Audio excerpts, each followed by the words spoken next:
Mafia boss got a wrong call from a single mom. He showed up anyway, and it changed his life forever. It was 2:57 in the morning. I was alone, in labor, and terrified beyond measure. The cold blue glow from my phone screen washed over my tear-streaked face, making my eyes burn. The small apartment was swallowed in darkness, so quiet it felt haunted, broken only by the ragged sounds of my breathing and the frantic pounding in my chest. Pain clamped around my lower belly, as if an invisible hand were squeezing my entire body in its merciless grip. I was only in my 32nd week of pregnancy. None of this should have been happening tonight. Not now. Not when I was utterly alone. Desperate, I opened my contact list, intending to call a car to the hospital. My fingers trembled, slipping across the screen. One wrong touch. I did not know whose name I had pressed, nor when I had ever saved that number. The ringing began. Once. Then twice. By the third ring, I nearly hung up. But another contraction seized me, harsher and more relentless. I folded over, arms wrapped around my stomach, cold sweat trickling down my spine.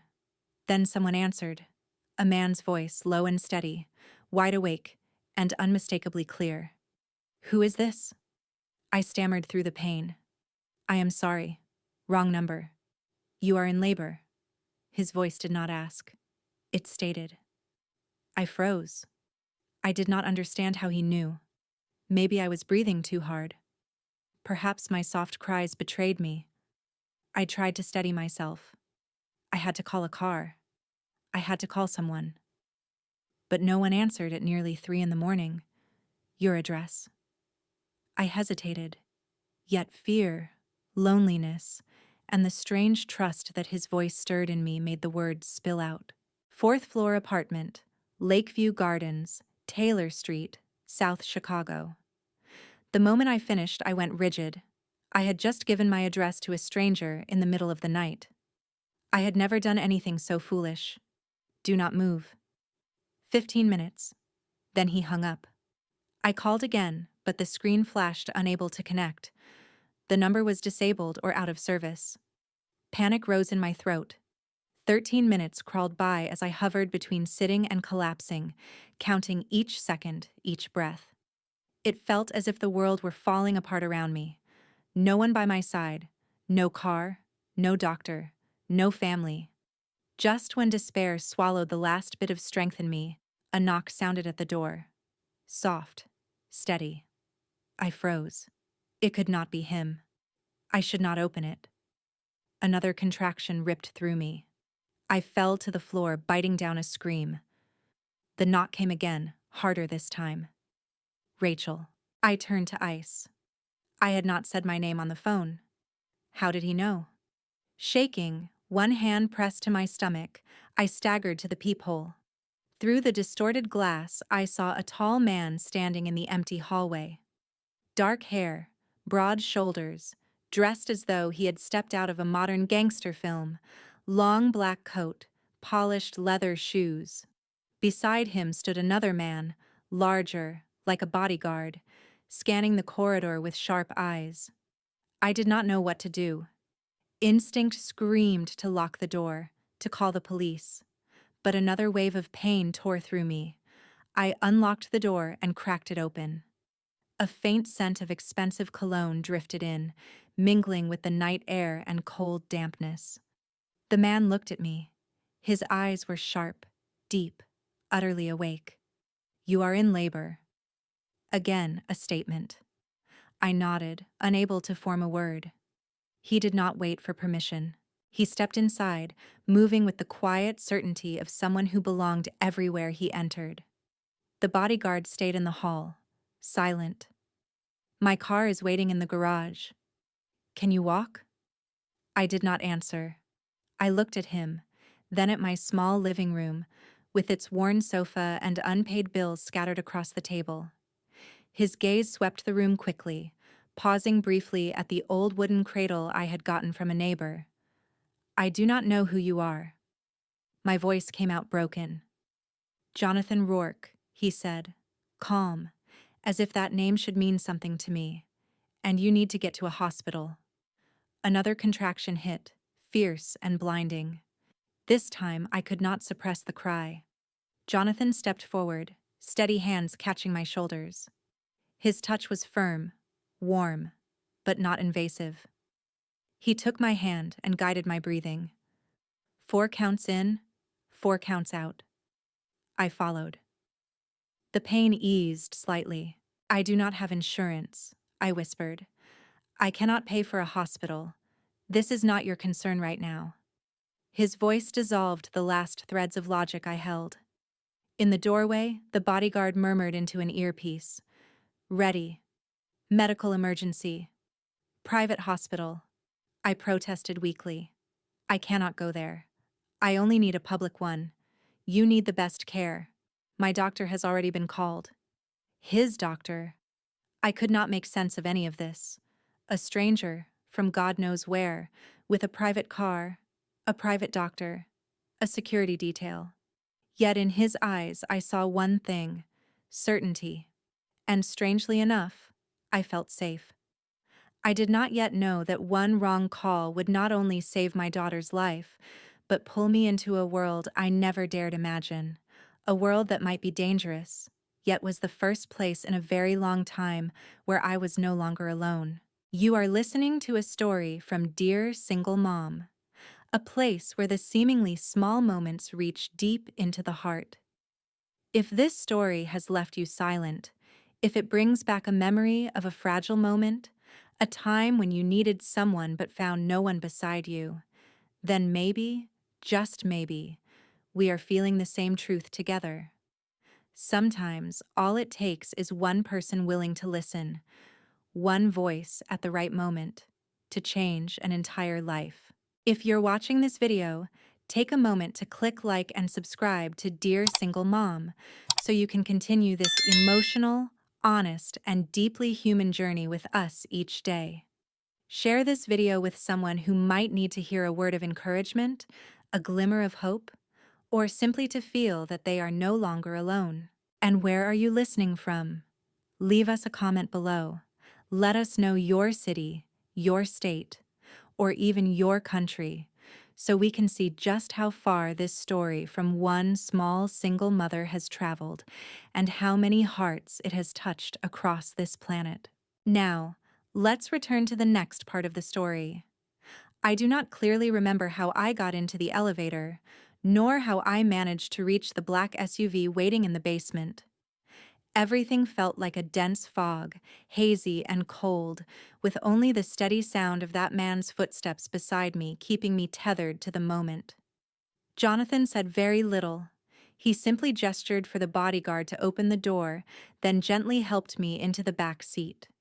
The interior of the car carried the scent of leather and faint wood, clean and luxurious in a way that made me feel completely out of place. The bodyguard sat in the front, eyes fixed on the road ahead, as if the world outside were a battlefield they had long grown used to. Jonathan sat beside me. His left hand rested loosely on his thigh, his right hand holding a phone. He typed constantly, brief messages, not a single word wasted. The silence inside the car felt almost unnatural. No music, no calls, just the soft hum of the air conditioner and my quickened breaths each time the pain surged again.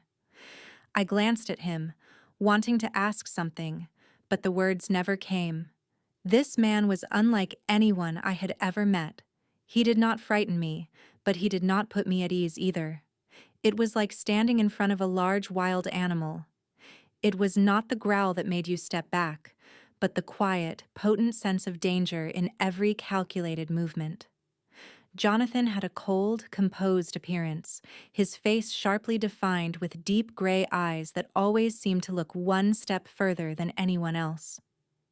He did not try to make me feel grateful. He did not pretend to be kind. He simply appeared, and acted as though helping me was the most natural thing in the world. The car turned onto a main road, then suddenly veered through a large iron gate. I looked out. The hospital's name appeared on a gleaming brass plaque, and my heart sank. It was the most elite private hospital in the northern part of Chicago. I had never stepped foot in it. A place like this was not for people like me. Jonathan stepped out first, then opened my door. A doctor and 2 nurses were already waiting just outside the entrance. Without waiting for me to ask anything, they helped me onto a stretcher and rolled me inside with the practiced hands of those who had seen many sudden births before. I turned back to look. Jonathan stood just behind, hands in the pockets of his coat, eyes fixed on me, unwavering. The waiting room was bright white, the hallways silent, and the hurried footsteps of the medical team echoed through the space. For a moment, lying on the stretcher being pushed past sliding doors, I realized I had entered an entirely different world. A place where things like insurance, finances, or admission forms seemed no longer to matter. The doctor asked me a few quick questions. I answered in fragments, through pain and exhaustion. They confirmed I was in premature labor and needed close monitoring. I was scared for the baby. It was still too small. I was not sure she could even breathe if born now. A short while later, they moved me into a special delivery room. The lights dimmed. A young nurse held my hand and told me to stay calm. The door opened, and suddenly, Jonathan stepped in. He was wearing a charcoal-colored short coat. No gloves now. His presence quiet and composed, as if he had been preparing for this moment all along. I was surprised. I had thought he had already left. He spoke gently. "I will wait here." "Why?" I blurted out.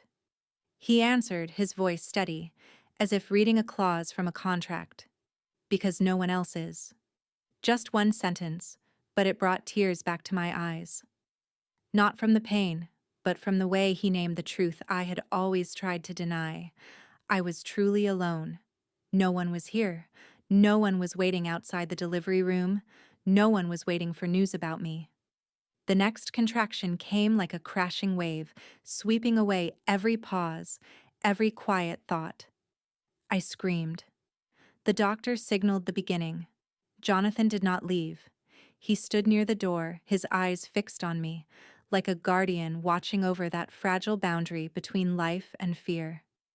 I thought, if tonight marks the end of my loneliness, then perhaps the mistake I made was the best decision I have ever made. Dialing the wrong number, placing trust in a stranger, only to discover that sometimes, even when you do not know who they are, someone will still come, exactly when you need them most. I never imagined I would give birth in a room like this. Everything was immaculate to the point of perfection, from the soft golden light that bathed the space in a quiet warmth, to the steady hum of the monitor beside me, broadcasting the heartbeat of my child, each sound echoing through my head like a gentle reminder that life was still moving forward. Each contraction came like an unseen wave, unexpected and deep, curling my body inward, leaving me breathless. I heard the doctor speaking about cervical dilation, about medications to support the baby's lungs, about how I should try to remain calm. But everything blurred, except for the image of Jonathan still standing there, in the corner of the room, unmoving. He did not sit. He did not reach for his phone. He showed no signs of impatience.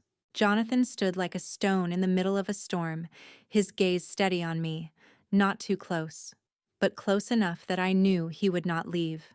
There was a moment when I turned my head to the side and our eyes met. I was gasping for breath, gripping the edge of the bed, my body drenched in sweat. I saw him nod gently, not a single word, just a nod.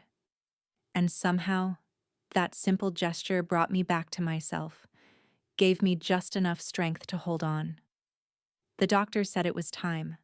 A nurse offered me an oxygen mask. I wanted to refuse, but I no longer had the strength.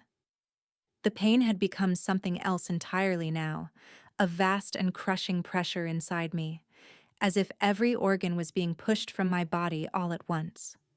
I screamed, then screamed again.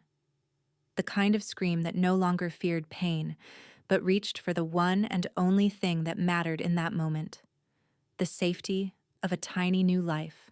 Jonathan stepped closer without asking anyone's permission. A nurse tried to stop him, but the doctor gave a quiet nod to let him stay. I felt his hand wrap gently around mine. For the first time since I met him, I could see a trace of tension on his face. It was not fear. It was something else. A different kind of worry. The kind that belongs to someone who has known danger and violence, who has seen life hanging by a thread, yet never stood in a room where life begins in chaos and blood and love. Then I heard the cry, small at first, then rising, like a sliver of sunlight tearing through the dark clouds inside me. I turned my head, tears pouring down my face. The doctor held the baby high, wrapped in a white blanket, her cheeks flushed pink, her mouth wide open as she wailed into the light. A girl. I nearly sobbed aloud. A nurse brought her to me, laying her gently on my chest. Her skin was soft and warm, her tiny heartbeat pressed against mine like a whisper. I do not know how long I cried. Jonathan was still there, eyes fixed on the baby as if he could not quite believe what he was seeing. Something shifted in him. I saw it clearly. The look in his eyes when he turned to me was no longer distant or guarded. It was something softer, something that looked like reverence. The doctor announced that all of the baby's vital signs were stable. She would be moved to the special care nursery for a few hours as a precaution due to her premature birth.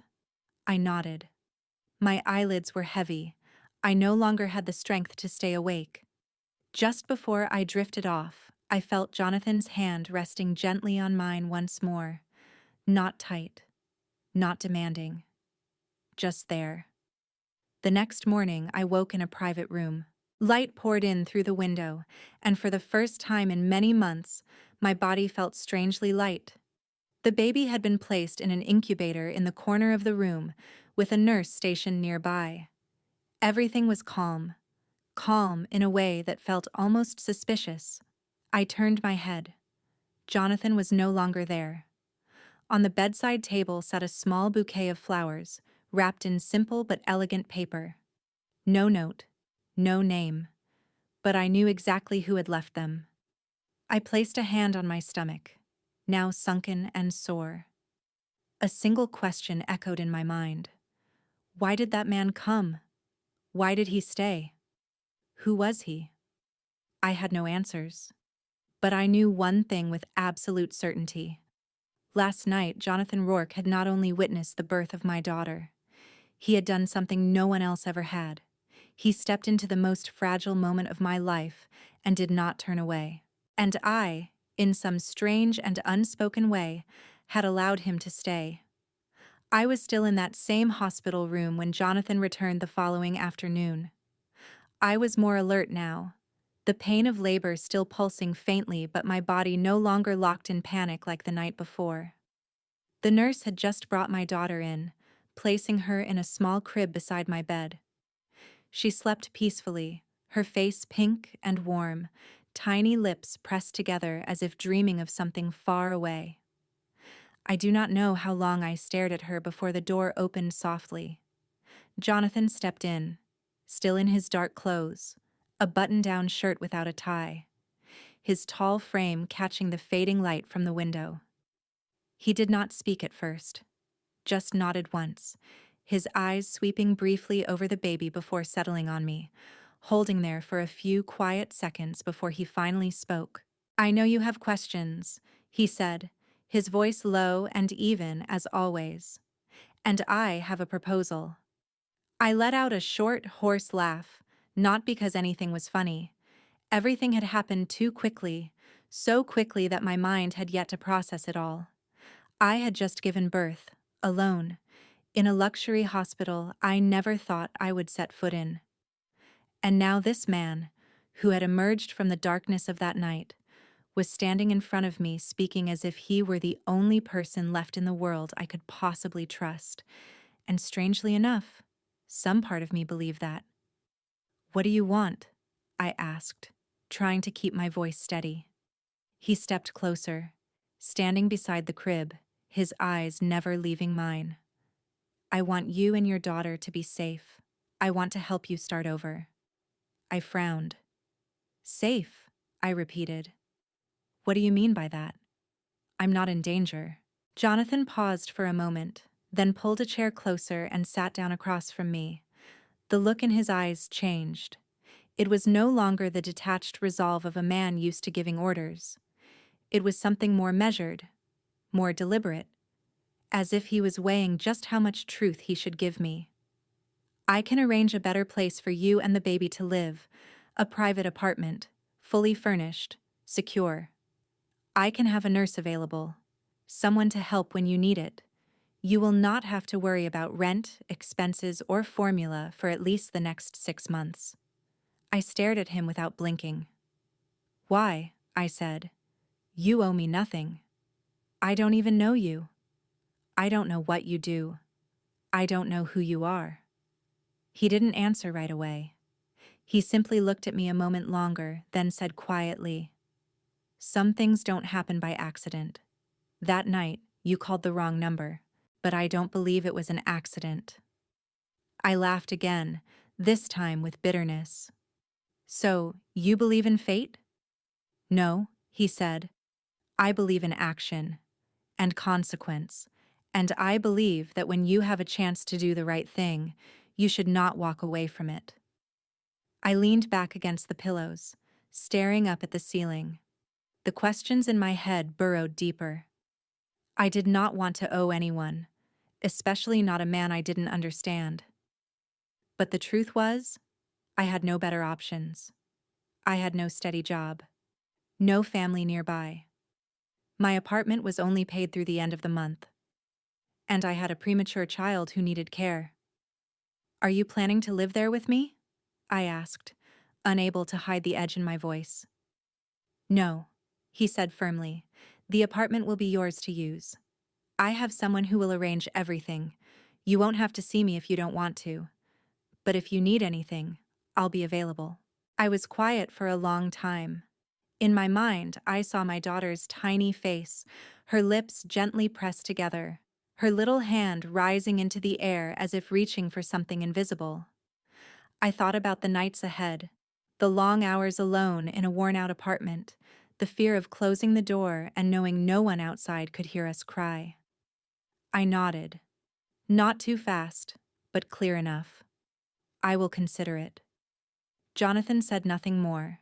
He stood, nodded politely, and let his gaze linger on the baby for a moment longer. I had no idea what was going through his mind, just as I didn't fully understand why he cared at all. But I knew, from that moment on, everything had shifted in a new direction. And if I chose to take another step forward, I had to be ready for all the things left unspoken. I left the hospital on Wednesday morning, the sky clear and cold, with pale sunlight breaking through a thin layer of gray clouds above Chicago. The nurse had carefully prepared everything the baby might need: a portable bassinet, a diaper bag, and a special formula made for premature infants. The baby lay quietly, eyes still closed, stirring now and then as if getting used to the world for the very first time. I didn't know what I was doing. That was the truth. Part of me still wanted to go back to the old apartment, with its sagging bed, cramped kitchen, and the familiar loneliness I had learned to face on my own. But Jonathan had already arranged everything. A different car came to pick me up from the hospital. Not the black SUV from before, but a silver sedan, elegant, but not flashy. The driver introduced himself as Harris and said he would be taking me to the new apartment Jonathan had set up. I didn't ask many questions. I no longer had the strength to doubt or interrogate. I had barely slept the night before, caring for the baby, listening to every sound in the hospital room, afraid that anything might shatter the fragile sense of peace that had settled around me. But nothing happened. Everything unfolded exactly as Jonathan had said it would. The apartment was in a high-rise building in the Gold Coast, one of the most secure and quiet neighborhoods in the city. The concierge smiled at me as if he had known me already, opening the large glass doors that led into a polished marble lobby. Harris wheeled the bassinet into the elevator without another word. When we reached the 15th floor, the doors opened, and I stepped into a space that took my breath away. The apartment was 3 times the size of where I used to live. Light poured through the floor-to-ceiling windows, illuminating pale wood floors, a soft fabric sofa, and a modern kitchen with glossy countertops and appliances I didn't even know how to use.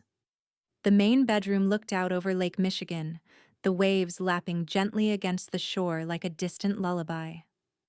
The nursery had already been prepared, painted in soft grays and whites, with a crib, a dresser, and a small bookshelf filled with brand-new storybooks, still wrapped in protective plastic. I wandered through the apartment, still unable to believe it was real.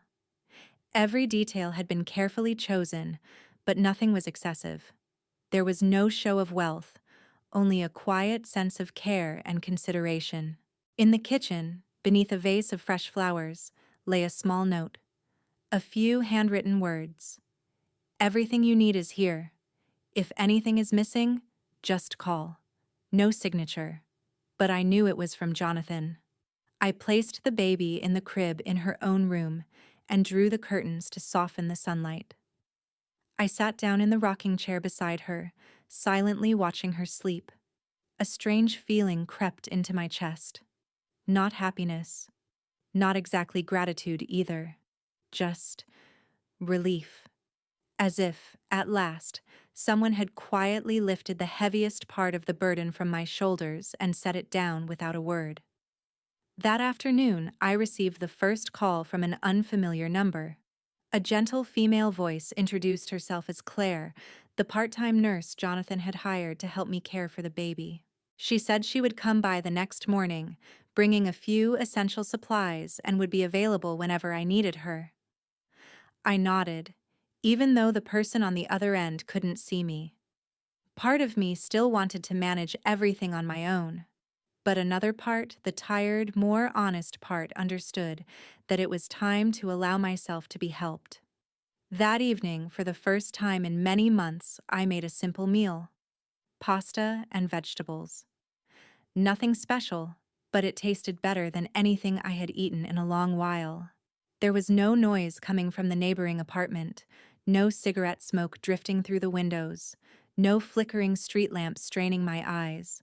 There was only me, my daughter, and a strange and gentle kind of peace. When the baby stirred and began to cry, I rushed to her, lifting her into my arms, holding her close. I sang an old lullaby, one I remembered from childhood, and in that moment, I realized that even though I had no idea what lay ahead, I no longer felt entirely alone. Something, some unseen hand, had arranged for me to have this small sliver of peace. And for whatever reason, I had started to believe in it. Not completely, but just enough to take that first step. 2 days after moving into the new apartment, I received a second call from Jonathan. The same steady, familiar voice, but this time without the distant edge it once carried. He asked how I was, how the baby was, then paused before saying he would like to see me that afternoon, if I agreed. I didn't know why I nodded almost immediately. Maybe because I owed him an explanation, or maybe because I had been keeping a secret for too long, a secret that had grown heavier with every breath. Jonathan arrived on time. No bodyguard this time. No imposing air like that first night. He wore a dark sweater, a wool coat over it, his eyes watching me through the glass as though trying to read something before it was said. I invited him in. The baby was sleeping, so I pointed quietly toward her room and motioned for him to sit at the small kitchen table. I poured 2 cups of tea and sat down across from him. "I've been thinking a lot," I began, "about whether or not I should tell you this. But I don't want to live feeling like I owe you something, and I don't want the past to stay silent forever." Jonathan didn't interrupt. He simply looked at me, his eyes neither probing nor avoiding. I took a deep breath and continued. Tyler, the baby's father, was once my boyfriend. But he was never a normal man. I didn't know everything, but I knew he worked for dangerous people, not street criminals. The kind of men who can give orders without ever picking up the phone. I used to ask him, and every time he would say I didn't want to know. But one night, after he had been drinking, Tyler shared a little about a major laundering scheme, about untraceable transactions, about a woman named Anya. I paused, waiting for some kind of reaction from Jonathan, but he only gave a slight nod and stayed silent. I reached into the drawer beside me and pulled out a small silver USB drive, placing it on the table. This, I said, Tyler gave to me the last night I ever saw him. He told me that if anything ever happened to him, I should find someone I trust and give it to them. He didn't say exactly what was on it, only that it was everything: evidence, names, accounts, connections, and that if it fell into the wrong hands, it could get a lot of people killed. Jonathan didn't reach for the USB right away. He kept his eyes on me and spoke in a low, steady voice. Have you ever opened it? I shook my head. I was too afraid. I didn't want to know. And I was scared. Tyler disappeared not long after that. The police said they found no trace. But I know. He's dead. Jonathan sat still for a moment, then reached out and took the USB, turning it lightly in the palm of his hand. I saw the joints of his fingers tighten briefly, as if that tiny object contained a countdown to something explosive. He didn't ask me anything more. No questions, no judgment. Only a heavy silence settling over the small kitchen. I understood then that from this moment forward, what bound him and me was no longer just a quiet debt dressed as kindness. It was something invisible but unshakable, woven from the past of a man who was now gone, and the uncertain future of a child who didn't yet understand the world around her. I stood and poured more tea for both of us, my hand still trembling slightly. Inside me was a storm without a name, part relief from finally speaking the truth, part fear of what waited behind the door the USB had just unlocked. Jonathan slipped it into the inside pocket of his coat and stood, his eyes lingering on me as if he wanted to say something but chose not to. Before leaving, he turned to look at me one more time. I'll investigate, he said. You and the baby stay here. Don't trust anyone else but me. I didn't reply. I simply nodded. And when the door closed behind him, I knew without a doubt that my world was about to shift again. But this time, I was ready to face it. Not because I had become stronger, but because I was no longer in this alone. 3 days after Jonathan walked out of my apartment with the USB, I received a call from him. It was the same steady voice I had come to recognize, but this time there was no pause between his words. His tone was urgent, though still measured. He told me to get ready, that he would be there in 10 minutes. Not because of an emergency, but because he needed me to hear something for myself. I didn't ask questions. I simply nodded and carried the baby into the bedroom, leaving a quick note for Claire, the nurse who had already become a familiar part of our daily life. The car was already waiting downstairs. Harris was at the wheel again. Jonathan sat in the passenger seat, eyes fixed on the world outside the window for the entire ride. I didn't ask anything, but I could feel the difference. Something was coming, something that would change the way I looked at my past, and possibly my future. We arrived at an office building tucked deep into the older part of town. The elevator went straight to the top floor. The room Jonathan brought me into was nothing like the modest exterior of the building. Dark wood interiors, bookshelves stretching to the ceiling, a large oak desk near the window that offered a sweeping view of the city. He motioned for me to sit, then pulled the USB from a drawer and placed it on the desk. Everything starts here, he said, his eyes steady on mine. And you need to know more about Tyler. I clenched my hands in my lap. For some reason, just hearing him say Tyler's name so plainly made my chest tighten, as if all the secrets I had tried to ignore were now lined up in front of me, demanding to be acknowledged. Tyler didn't just work for a criminal organization, Jonathan continued. He was on the inside, a double agent. For nearly 3 years, he had been gathering evidence, tracking the flow of money, identifying the key players in a large-scale international money laundering network. Part of it operated right here in Chicago, and Tyler was the one holding it all together from within, slowly pulling the structure apart. I couldn't speak. Jonathan pulled a few documents from a nearby folder and laid them out in front of me. Photographs of documents taken from the USB, banking credentials, surveillance stills, a list of names, and several audio recordings I didn't have the courage to listen to. He did it for your daughter. For you, Jonathan said, his voice dropping lower. The night before he disappeared, Tyler uploaded the last of the data onto that drive.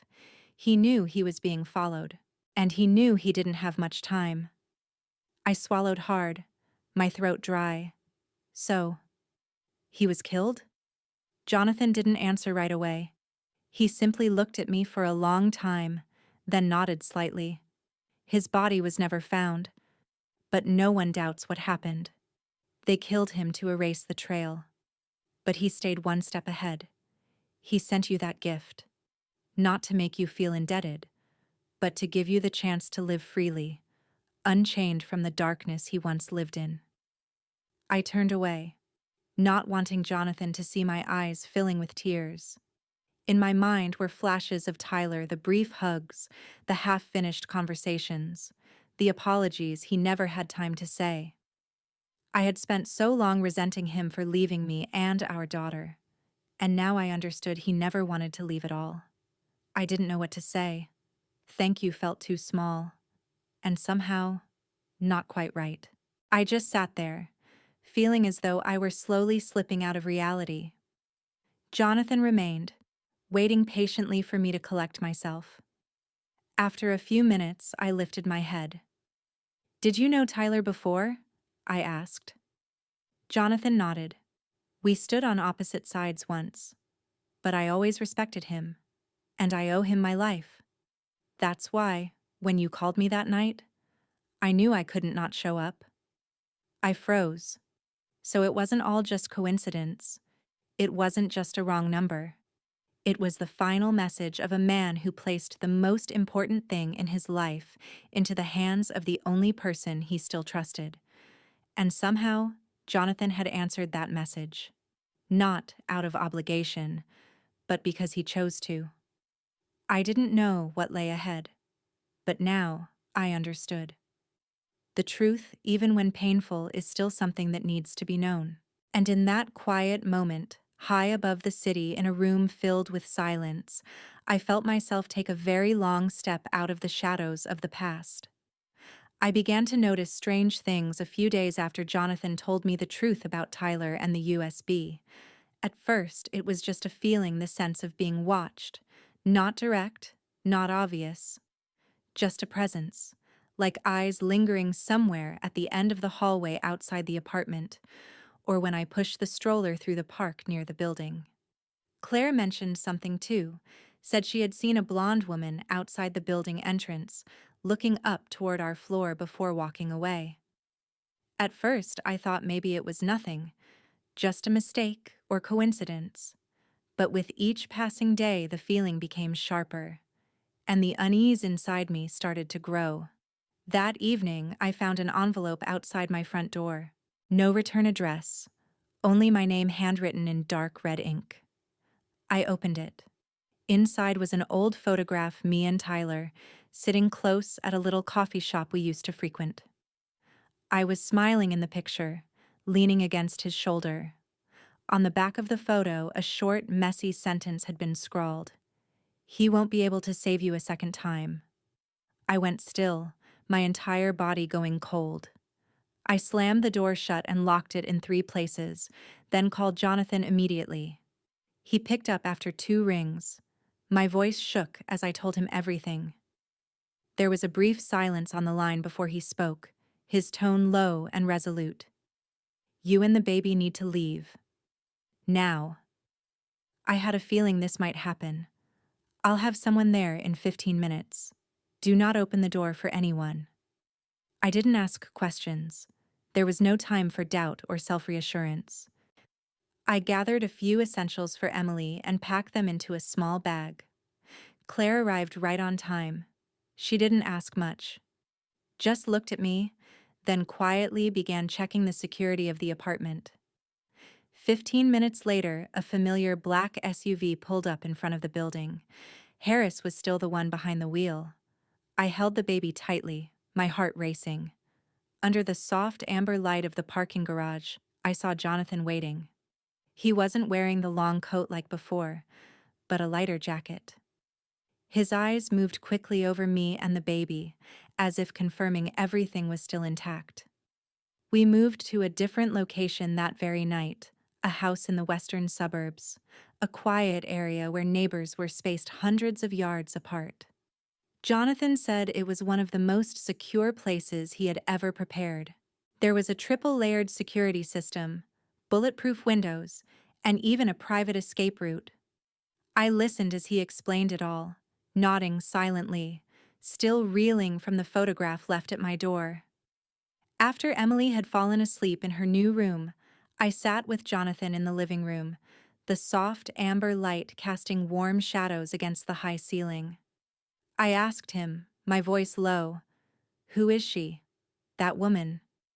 He looked up at me, and for the first time I saw a hint of hesitation in his eyes. "Anya," he said, almost a whisper.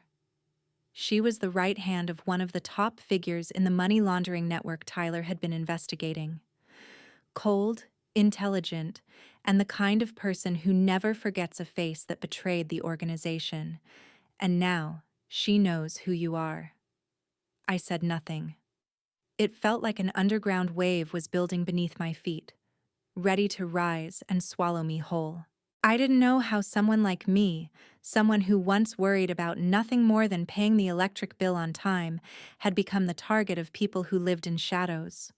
I didn't know if I was strong enough to protect my child, but I knew this much. I would never leave her. Jonathan stepped closer, resting his hand gently on my shoulder.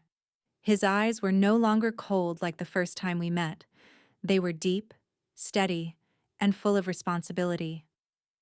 "I won't let her get near either of you," he said, his voice firm. "She's darkness. But I've lived in that darkness too. I know how to shut it down." I still didn't know who Jonathan really was, not entirely. I didn't know what he had done before all this. But in that moment, I believed him. Not because he had once saved me, but because this time, I knew he would do everything he could so he wouldn't have to save me again. The first heavy rain of the season poured down over Chicago on a gloomy evening. I was feeding Emily when my phone vibrated. Just one message from Jonathan. No explanation. Just 2 words. "Be ready." I understood instantly, no need to ask. Claire had been informed ahead of time. She took Emily upstairs while I gathered a few essentials and stepped out the door. The familiar black vehicle was waiting at the gate. Harris nodded at me, his eyes scanning the area with practiced caution, as if even a falling leaf might signal danger. The air inside the car was heavy. No one spoke. I stared out the window, watching the long streaks of rain blur the world like a never-ending gray painting. Jonathan met me in an underground parking garage beneath an abandoned shopping center on the outskirts of the city.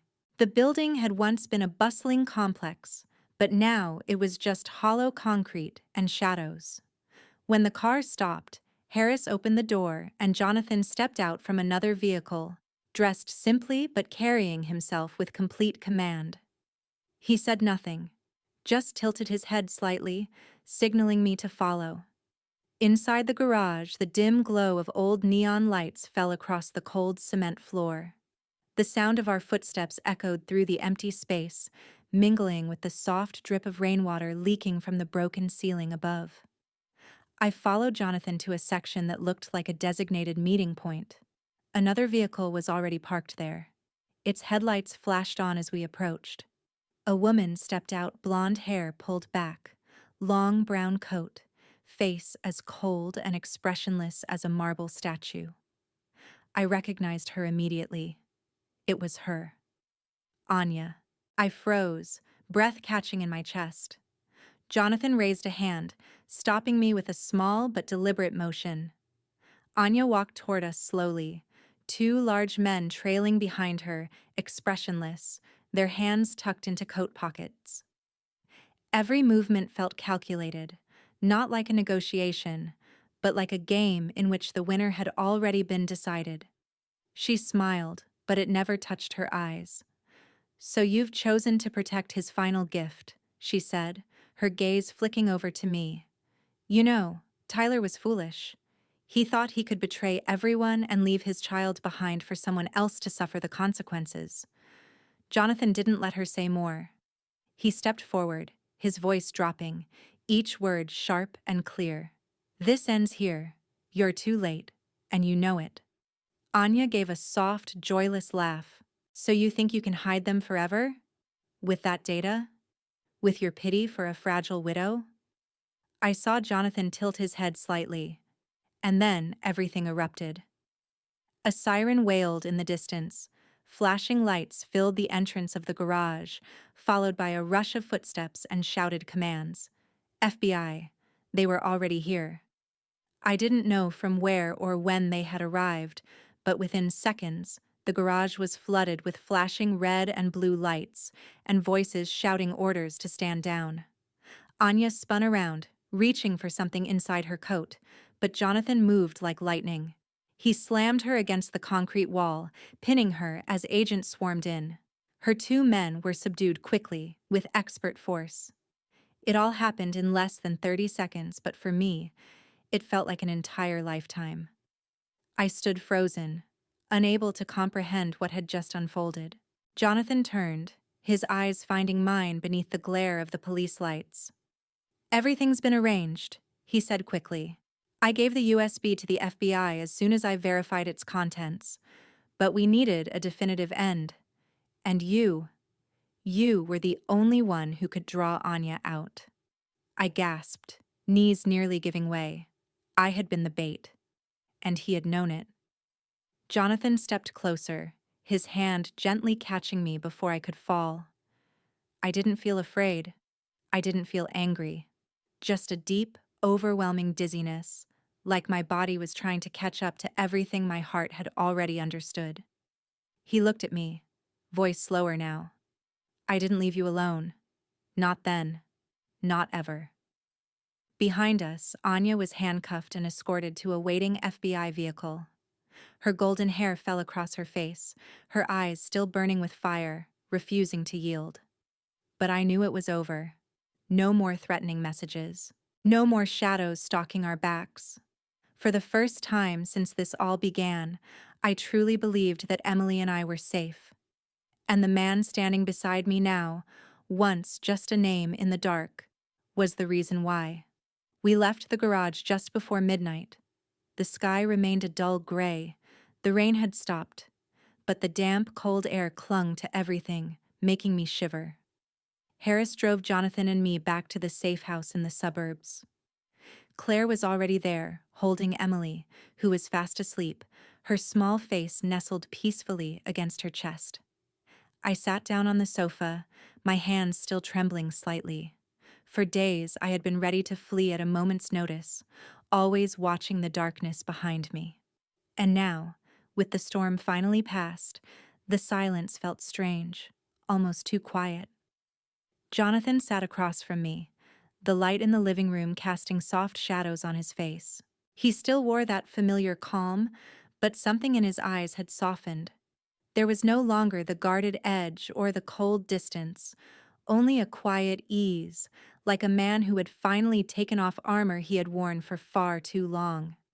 He poured 2 cups of tea slowly, pushed one toward me, then leaned back into the chair. "Anya confessed," he said, his voice rasping slightly with fatigue. "And not just her.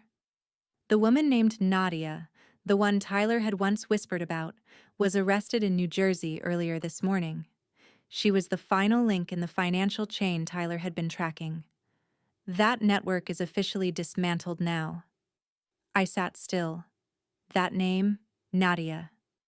I remembered Tyler speaking it barely above a whisper, as if even uttering it might bring danger.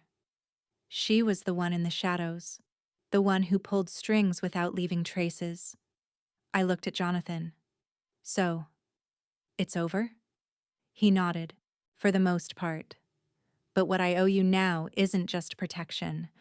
I owe you the truth. About me. I said nothing, just set the cup down on the table and kept my eyes on him. Jonathan took a slow breath and began, not with hesitation as I had expected, but with quiet resolve. 10 years ago, I was part of the organization Tyler infiltrated.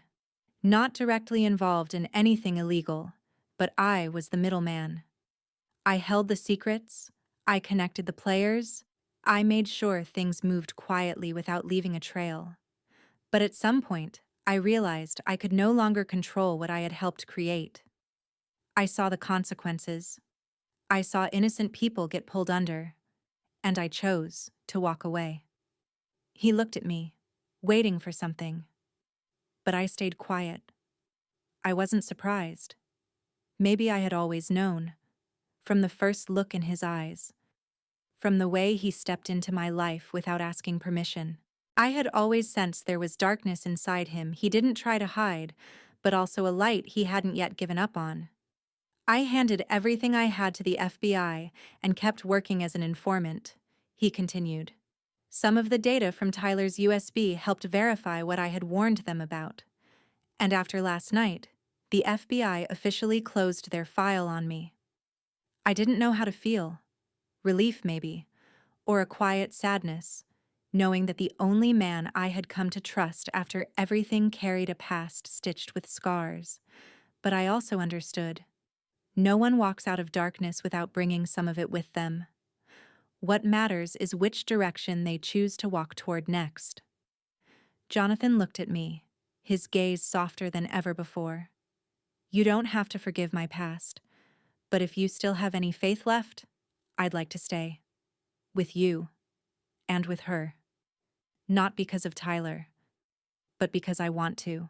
I didn't answer right away. I looked toward the bedroom where Emily was sleeping, then back at the man sitting in front of me. In that quiet house, late at night, with no sirens screaming and no flickering lights outside the window, I felt myself breathing again. For the first time, I no longer felt like I was living in borrowed space between layers of lies. For the first time, I wanted to believe in tomorrow, and I nodded. Just slightly, but enough for Jonathan to understand. The storm had passed, and now it was time for us to begin again. With nothing left hidden, no more fear, only truth, and a promise. The next morning, the first light streamed through the kitchen window, falling gently over a steaming cup of coffee and the pale cream tablecloth.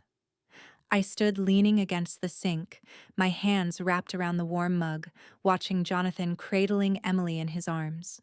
He rocked her gently, whispering something I couldn't quite hear, but I saw the look in his eyes. It was no longer the watchful gaze of a man shaped by darkness. In that moment, it was the gaze of a father, a man who had found someone he loved beyond himself. I had spent so many days trying to deny this. I had told myself what he did was out of duty, that he was still paying off some debt to Tyler, that sooner or later he would walk away. But every gesture, every glance, every night he kept vigil outside our door in silence had chipped away at my defenses.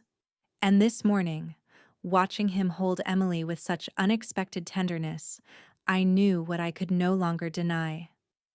I loved him. Not the kind of love that burns fast and bright, the kind from the movies, but the kind that grows slowly, quietly, and steadily, like an underground river, flowing deep for so long that when it finally rises, You realize it had always been there. Jonathan turned and saw me watching him. He smiled. A rare smile, one that reached all the way to his eyes. He laid Emily gently in her rocker, pulled a soft blanket over her, then walked toward me. No distance, no hesitation. When he reached me, he paused for a moment, then placed his hand on my cheek. That hand, rough, marked by more than I could ever imagine, touched me so gently it nearly disappeared. He spoke softly, as if afraid to disturb the fragile peace between us. You know, the first time I heard your voice, not at the hospital, but on the phone that night, I knew you weren't like anyone from my world. You didn't ask who I was. You didn't beg. You just needed someone to come. And I knew, if I didn't go that night, I'd never forgive myself. I leaned into his hand, eyes stinging. He continued, this time slower, clearer. I thought I was saving someone, but it was you who saved me. You, and that little girl. I looked at him, no longer holding anything back. You're the only family I have, I whispered. Jonathan nodded. His eyes softened even more, and I heard him say, we are a family, not by blood, but by choice. And I choose you. Not because of Tyler. Not because I owe anything. But because I can't imagine this life without the two of you. In that moment, every wall I had ever built came crashing down. I leaned into him, letting myself be held not out of weakness, but because I finally knew I didn't have to carry it all alone. He wrapped his arms around me, firm but never forceful, warm but never confining. Emily stirred gently in her rocker, her tiny hands reaching into the air as if calling to us. Jonathan stepped forward, lifted her, and placed her in my arms. The three of us stood together in that small kitchen, the soft morning light brushing against our faces. No one said a word. There was no need, because there are things that, once acknowledged through presence, through action, no longer need to be said aloud. And I knew, from today, this very moment, I was no longer just a single mother who had once made mistakes. I was part of something greater. A home, a family built not on perfection, but on trust. 6 months later, mornings in our little house on the outskirts of Chicago began with laughter, soft and bright, coming from the crib by the window. Emily was nearly 8 months old, her hair fine as silk, her eyes shining with all the light of the sky. Every morning she woke by kicking at the crib rails, reaching her arms up, babbling sounds that meant nothing and yet filled the room with life. I lifted her into my arms, kissed her forehead gently, and carried her into the kitchen, where the scent of fresh coffee drifted through the quiet air. Jonathan had been up early. He always woke before I did, sometimes just to make breakfast, sometimes to sit by the window with a steaming cup of coffee and the morning news. His presence in this house no longer felt like a mystery or an exception. He was part of the rhythm now, part of the quiet habits, part of every late afternoon spent with Emily in the backyard.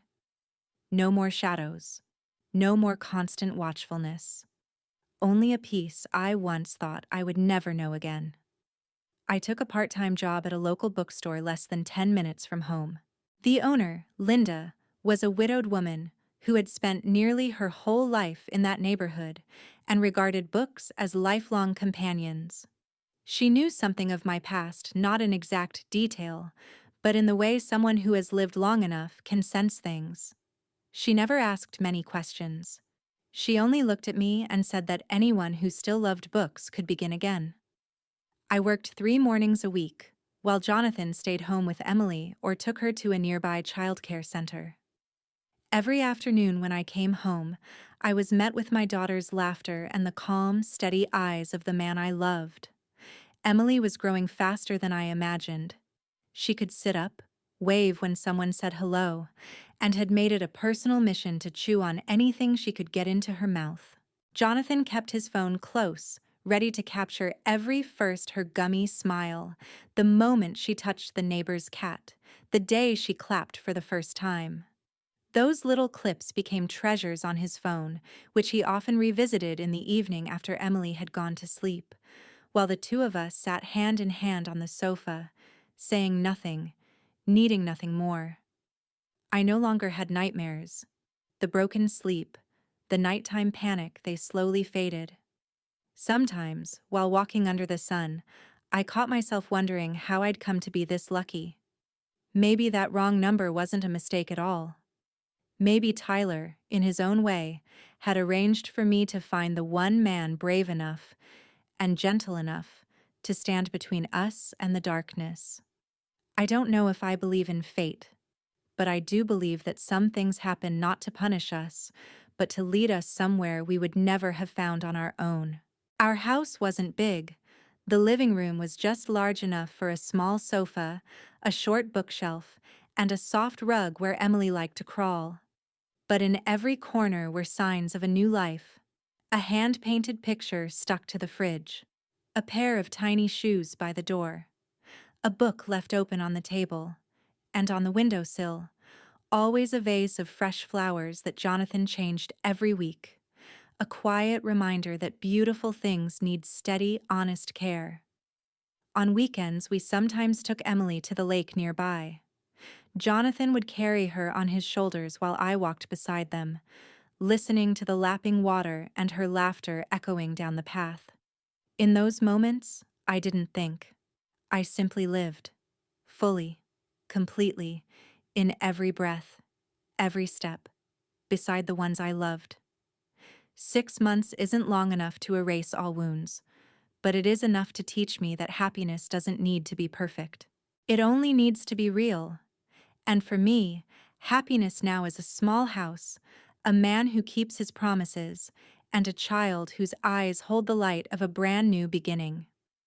Autumn came slowly, gently, like a wordless song.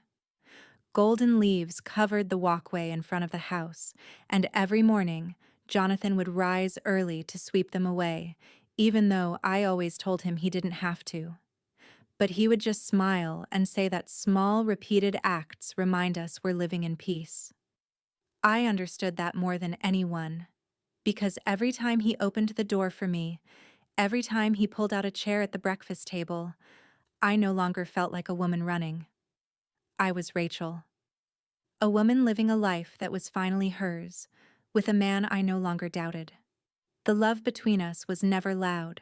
It grew in quiet moments when Jonathan learned to change diapers without flinching, when he remembered Emily's feeding times better than I did, when he left folded notes in my coat pocket with words written by hand that felt like they were spoken straight from the heart. There was no grand declaration, no diamond ring, no dozen red roses. But there was something more certain than any of those things. We chose each other every day, through every action, every glance, every shared breath in this life we were building together. One evening, after putting Emily to sleep and tidying up the kitchen, we sat together on the front porch. The air was crisp. Jonathan draped a light blanket over my shoulders and sat beside me. He didn't say much. We just sat there, watching the golden glow of the porch light spill onto the quiet road ahead, listening to the wind weave gently through the trees. I turned to him and asked a question I had carried silently in my heart for a long time. Did you ever think you'd have a life like this? Jonathan looked at me for a long while, then slowly shook his head. No. But I knew. The moment I first saw you, I wanted it. I wanted something I never thought could be mine. I squeezed his hand tighter. That hand, once part of a dangerous past, once a tool in things he no longer spoke of, now held mine with all the tenderness of a man who had finally found where he belonged. I never needed him to forget his past. I only needed him to be here, now. And he had been here every day, without turning away. Love, for me, no longer needed to be proven through grand gestures or impulsive words. It was in the way Jonathan carried a picture of Emily in his wallet and showed it off to the clerk at the grocery store. in how he stayed up late to fix the high chair because he worried her little foot might get stuck, in the way he asked me about the tiniest parts of my day not out of curiosity, but because he truly wanted to know, and in how he gave me the freedom to pursue what I loved without ever setting limits on who I could become. I began to feel stronger not because I had forgotten what I had endured, but because I no longer carried it alone. Each time I saw Jonathan walking Emily through the garden or sitting on the floor playing with her, I could see our future more clearly than ever before. A future not shaped by fear or survival. A future that held him and me and Emily living together in this small home, planting more flowers on the porch, preserving every simple moment with the best of what we had to give one another. We made no promises about far-off tomorrows, but each morning, when I woke and turned to find him still there, breathing quietly beside me, his hand resting near mine like a silent vow, I knew. We didn't need to say much, because love, when it runs deep enough, always finds its way to exist. In a glance, in the quiet, in the small, deliberate choices made again and again by two people who had once been lost, but now had found each other at the right time, in the right way, and for all the right reasons. Sometimes it takes nothing more than a wrong number dialed in the middle of the night to open a door no one saw coming. I once believed my life would only spiral downward from that moment, standing alone in the dark, doubled over in pain, trembling as I mistakenly called a stranger's number. But as it turns out, that single call changed everything. From a nearly hopeless single mother, I stepped into a journey I could never have imagined. A journey filled with tears, pain, brushes with danger, and most of all, the inexplicable arrival of Jonathan, a man I knew nothing about, beyond a calm voice on the other end of the line, who has now become the quiet shelter where both Emily and I have found peace. Looking back, I understand now that life is a series of choices that often seem meaningless, yet somehow lead us to the crossroads that shape everything. I once chose to love Tyler. I chose to bring Emily into the world. I chose to hold on to a small silver USB, not knowing how much weight it truly carried.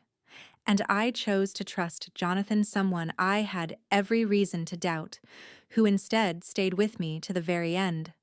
This story is not simply about crime and justice, or about reckoning with the past. It is a story about trust, about second chances, and about rising from the wreckage. We all make mistakes, but what matters is not where we fall, it's how we rise, and who reaches out their hand when we are too tired to stand on our own. If you're watching this video and have ever felt alone, ever lived through days when you weren't sure you could go on, I want you to believe that the light will come. It may not arrive the way you expect. It may come through a stranger, through a quiet gesture, a kind word, or even a wrong number at just the right time. And perhaps, what you once thought was a mistake is actually the most beautiful thing life was waiting to send your way. And what about you? What did this story stir in you? Did it bring back a memory, a moment, a turning point when everything seemed lost but somehow you found something or someone worth holding on to? I would love to hear your story. Please leave a comment below and share what this journey made you feel. Your words mean more than you know. They are the reason we keep telling stories like this, stories that reach the heart, one listener at a time. If this story brought something meaningful to your day, don't forget to like, share, and most importantly, subscribe to the YouTube channel Dear Single Mom to stay with us for more stories to come. Each day will bring you something real, moving, and deeply human, reminding you that you are never truly alone in your journey through motherhood, through life, and through becoming fully yourself. Thank you for staying with us all the way to the end. May you have strength, may your life be full of joy, and may each day bring you peace. Goodbye for now, and we'll see you in the next video.